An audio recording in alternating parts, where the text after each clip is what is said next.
York by Liberal Senator James Paterson. He's the chair of the Parliamentary Committee on Intelligence and Security. He's been visiting the US as part of a bipartisan delegation receiving high-level security briefings. Senator Paterson, thanks for your time from New York. What's the feedback you've been receiving both in Washington and there at the UN? Is the pushback against Putin having an impact? Kieran, it's a remarkable time to be in the United States, and of course everyone's deeply concerned about the way in which Putin and Russia have behaved towards Ukraine, but there is also some cautious optimism at the remarkably united response that the global community has presented to Russia and Putin. There's been incredible resolve about enacting the highest possible costs on Putin and his cronies to deter and dissuade him from this course of action and hopefully get them to rethink the course of action that they've embarked upon. Now, it's still early days, and of course the most important thing has been the remarkable courage and resilience of the Ukrainian people in putting up a fight. They have rallied the world to their cause by the remarkable way they have stood firm and stood up for their sovereignty and their territorial integrity. Is there an appetite potentially to go harder if need be against Russia, and is there any prospect that we might see US troops on the ground despite what's been said by the President and others to this point? My sense from Capitol Hill in DC, but also talking to ambassadors from a range of countries here in New York, is that there's a willingness to go harder if need be, to be firmer if need be, to go broader if need be, to keep ratcheting up those costs on Putin and those around him, those who keep him in power. However, a very clear line has been drawn in public statements and has been reiterated to us in private that the United States and its allies are not intent on putting troops on the ground in Ukraine. What they have said, though, is that they will reinforce their NATO allies and they will stand up for their Article 5 obligations under the NATO treaty, which is that any attack on a NATO member is regarded as an attack on all NATO members, and they will meet that with military force. So a very clear demarcation line has been set. But anything up until that point, I think the global community is willing to experiment with to put pressure on Putin to get him to change course.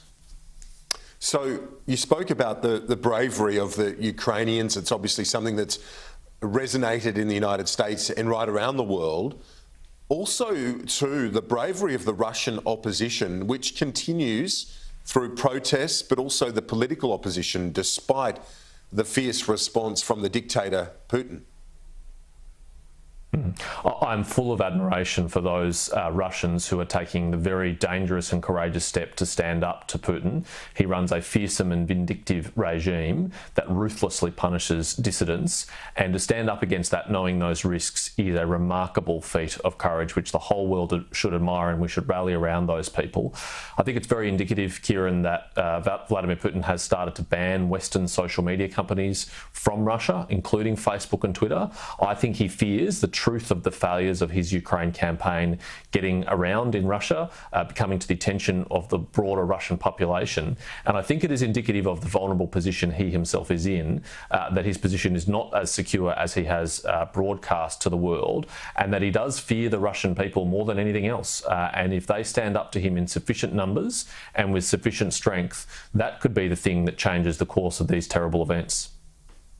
What's the mood and the view of Putin from those that you've met, from the briefings you've had, from the security agencies right across the board? Is there a worry that he is unhinged and might not just push into NATO territory, but potentially use that nuclear option?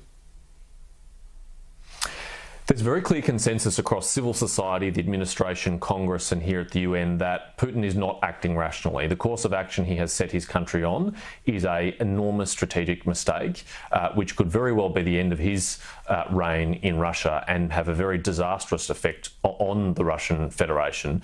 In the same way that the USSR's adventurism in Afghanistan in the late 1980s set it on its course for its internal collapse and destruction.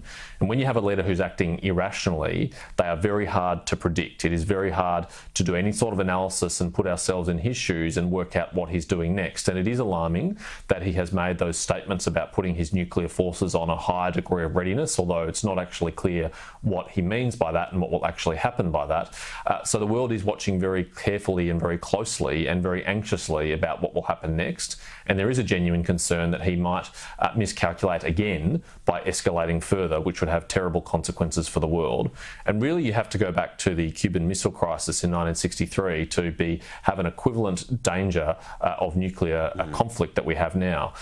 The West and its allies are acting very responsibly in a very restrained way, but we do have an unhinged and irrational actor here that we're dealing with. Now, you've said that the feedback you've received from the US and the international community, those representatives you've met, is that this needs to put the world on notice, I guess, in terms of what Beijing's intentions might be when it comes to Taiwan. Is there the prospect, though, that this loss of face for Putin and blowback against Putin might make China think twice in terms of any further aggression in its own foreign policy? We need to enact a very high cost for Putin and Russia, first and foremost for the benefit of the Ukrainian people who deserve our support. But we also need to send a message to any other authoritarian state who might be contemplating similar behaviour, China included, towards Taiwan, that if they go down that path, that they will be met with a very strong response from the international community, that we will rally quickly, that we will enact a very high cost for them too. And I hope that the lessons that China is drawing from the difficulties that Putin has encountered in Ukraine is that any plans of changing the status quo in the Taiwan Straits by force might also be more complicated than they have previously thought, and that they will respect the status quo and respect the peaceful resolution of those issues, which is the very strong position that Australia and our allies have articulated for a long time. I hope it's giving them pause for thought, but only time will tell. James Paterson speaking to me from